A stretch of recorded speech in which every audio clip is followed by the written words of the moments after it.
Okay, this is going to be our part 4 video of lesson 8.7, volumes, cross sections, squares, and rectangles. In this one, we are going to do some examples with rectangular cross sections with pretty simple functions. So let's start with the ones perpendicular to the x-axis. Let's look and see if we can find the volume of a solid formed with cross sections perpendicular to the x-axis. They're 3 times as tall as they are long. With the base of the solid bound by the x-axis, the curve y equals x squared, and a line x equals 3. So if we look at this situation, we'll find the region that defines the base. Oops, go to draw again. This is the curve y equals x squared, the x-axis, and the line x equals 3. And our cross sections are perpendicular to the x-axis. So there's one rectangle defining them. Now this time it says they're formed with a rectangle. Remember, a width of each cross section is dx when it's perpendicular to the x-axis. The height of this one is the curve that defines the boundaries of the base. And now it says that the height, let's take this out and let's draw one of these cross sections. It says that this is x squared, this is dx. And now it says that the height is 3 times as tall as they are long. It's x squared long. And so when we draw this cross section, it's going to be 3 times that height. So the volume of this one singular cross section is going to be 3x squared times x squared times dx. And since that's just one of an infinite number of those to form that base, we're going to integrate that from our boundaries. We said this is the line x equals 3. So we're going to integrate from, it intersects the origin here, and this is the curve x equals 3. So our boundaries or limits of integration are going to be 0 to 3. And now the expression for one of these, the volumes of one cross section is 3x to the 4th dx. So that's what we're going to sum, is an infinite number of those inside the definite integral. And we know that the antiderivative of 3x to the 4th is 3 divided by 5x to the 5th, evaluated from 0 to 3. And so that gives us 3/5. Oops, that's times 3 to the 5th. Minus 3/5 times 0 to the 5th. Cancels. So it's going to be 3 to the 6th power. Or 9 to the 3rd power. Again, I'm going to use calculator just because I don't want to mess this up on video. So that's 729 over 5. And that would be cubic units because we're doing volume, whatever the units are. 729 over 5. That would be our volume of that cross section. We had to define the height as a function of the width, of the length. With base, or the height of the curve here is the length, then we define the other dimension of that cross section based on this relationship. It was 3 times as tall as it was long. And that's how we managed to do that. Let's look at one that's perpendicular to the y-axis next. This one will change the function up a little bit. Find a volume of a solid form with cross section perpendicular to, this will say y-axis. The y-axis that are 1 unit longer. That's interesting. 1 unit longer than they are tall. I should say taller than they are long, sorry. And they are 1 unit taller than they are long. And the base of the solid is bound by the y-axis, the curve y equals x cubed, and the line y equals 5. So let's draw this. If you can see the math, you can do the math. The line y equals x cubed, we know what that looks like. The line y equals 5.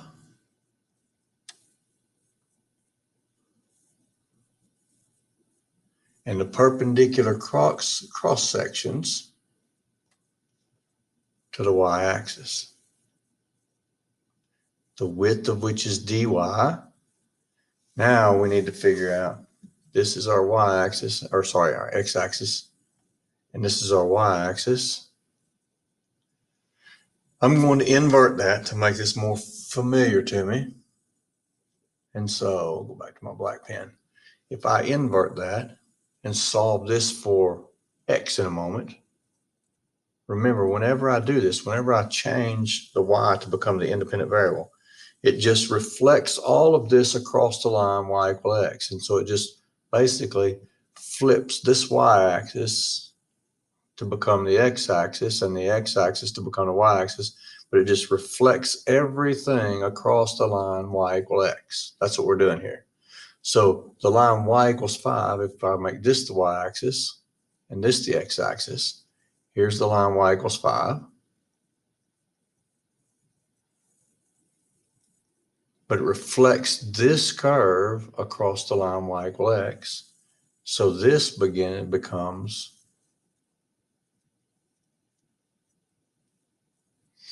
now this is x equals, if we solve this function for x, we get x equals y to the 1/3 power. So this is y to the 1/3 power. So this is now the function that's going to find cross sections perpendicular to the y-axis. Width of the cross section is dy, height of the cross section is 1/3. And so this time it says our cross sections, let's go ahead and draw one of the cross sections.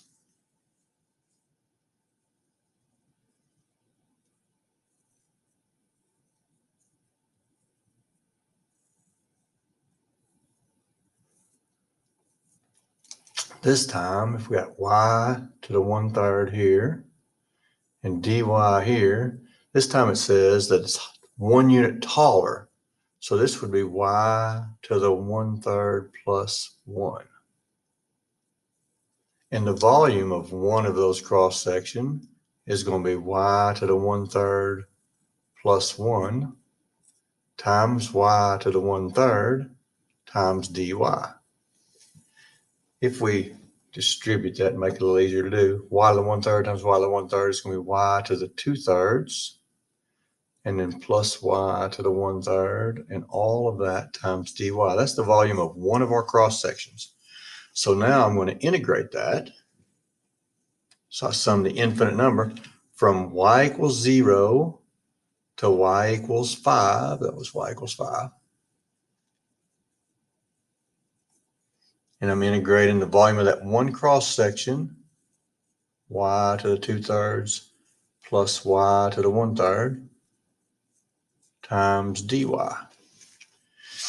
And the antiderivative of y to the 2/3, I add 1 to the exponent. So that's going to give me y to the 5/3 when I add 3/3. And I divide by the new exponent. So that's going to be times 3/5, because dividing by a fraction is multiplication by the reciprocal. The antiderivative of y to the 1/3, I add 3/3 or add 1 to the exponent, get y to the 4/3, and divide by the new exponent, which is going to be multiplying by 3/4. And I evaluate that from 0 to 5. And so if I was doing this on FRQ, instead of trying to figure out all 4/3 power of 5 and the 5/3 power of 5, I would just plug it in like it is. 3/5 times 5 to the 5/3 plus 3/4 times 5 to the 4/3. And I would subtract. Honestly, you can leave the 0 part off. I'm just doing this to make sure that everybody knows where we're getting all this and how we're doing it. 5/3 plus 3/4 times 0 to the 4/3. All this goes to 0. And so I would leave my answer like this if I was doing this on FRQ, but I am going to go ahead and type it in the calculator just so you can see what the number is. I'm going to type it in just like it is with the parentheses and everything. So I'm going to do 3/5 times parentheses 5 raised to the, and then 5/3 plus 3/4 times 5 raised to the 4/3.